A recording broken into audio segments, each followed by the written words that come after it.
guys, today is the third day at Manang and the last, and we are going to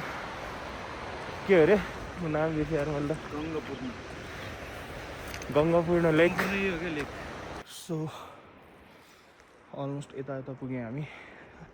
अझ खै कति चढ्नु छ मलाई अझ थाहा छैन. And this might be my first time being this close to any mountain हैन. यो वाइडमा छ. It's just here के. ठ्याक्कै कति भन्ने एक डाँडाको पछाडि भनौँ न. It's that close and it's so beautiful. It's looking so beautiful है.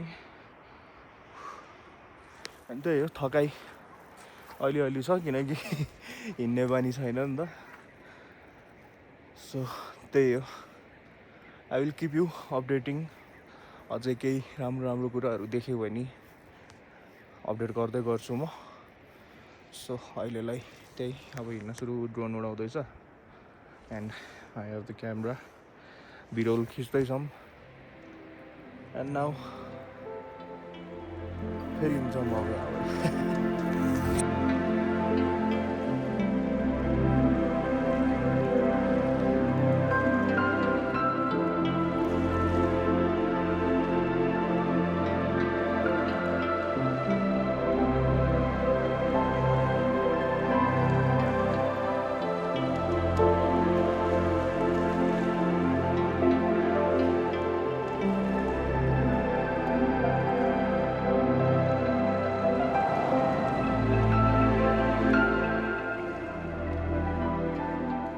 So guys, we reached at the top है. अब यहाँबाट केही पनि छैन रहेछ. यताबाट पुरा भिड रहेछ. अब मन छ भने यहाँबाट त्यो अर्को भ्यू पोइन्ट हो क्या अरे. त्यो जुम गरिदियो है. त्यो अर्को आउला खै मेरो. त्यो अर्को भ्यू पोइन्ट हो. And yes we reached at the top. अनि जुन चाहिँ हाम्रो के अरे थेरिका गङ्गपूर्ण लेक भन्थ्यो नि. म त यो डाँडामाथि छ भन्न ठानेको थिएँ. तर खास गरी यही रहेछ क्या गङ्गपूर्ण लेक. पहिला चाहिँ यो लेक रहेछ. पछि यो ल्यान्डस्लाइडले गर्दाखेरि सब माटो जमेर चाहिँ पुरै उ भएछ क्या. सो त्यही त म यहाँ माथि आएँ भर्खर. लेक खोइ त भन्दाखेरि यही हो भन्दा त म अचम्म परेर एकछिन. सो त्यही हो. अब यहाँ ड्रोन सट अलिअलि लिन लाग्छ. एन्ड द हिमाल इज यार. हिमाल त एकदम नजदिक क्या. एकदम नजदिक. एन्ड यस गर्मी भएर मैले चाहिँ ज्याकेट खोलिदिएँ. अति नै गर्मी भयो. सो यस गाइज त्यही हो.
So right now we have reached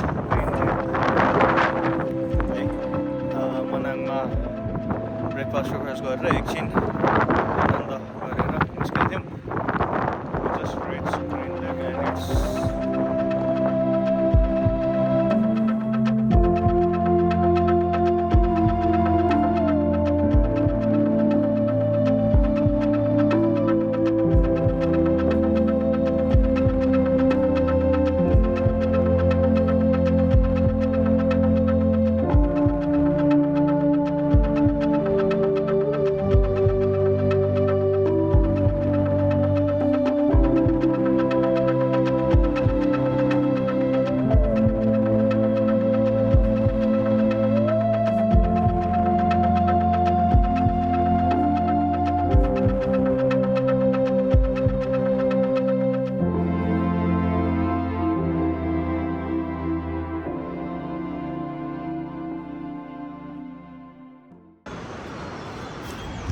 Good morning everyone from Tarapani. Good morning everyone from Tarapani.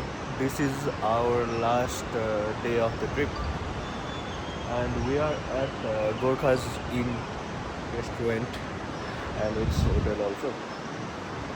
It's best. मलाई खानेकुराहरू चाहिँ एकदम दामी नै लाग्यो. यो ट्रिप स्टार्ट भएको देखि फर्स्ट टाइम मैले आज नेपाली ब्रेकफास्ट खाएँ होला र यो टिपिकल यहीँको टाइपको टिपिकल खाएँ होला. It's best. My stomach is full अहिले. And yes if you are coming to Manang do check out this hotel.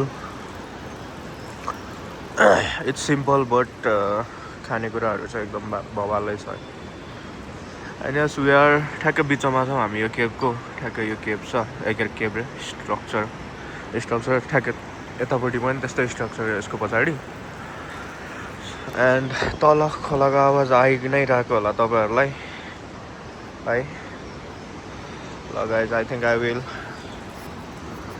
Will end my blog here. अब यहाँबाट हामी डाइरेक्ट काठमाडौँ जान्छौँ. It's about 8 hours of ride.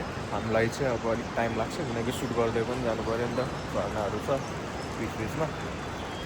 Yes he is flying his drone ठ्याक्कै त्यो केबमा. त्यहाँबाट उ रहेछ क्या झुलुङ्गे पुल एउटा रहेछ.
Please I want to reach 1 million likes. So please sarapaka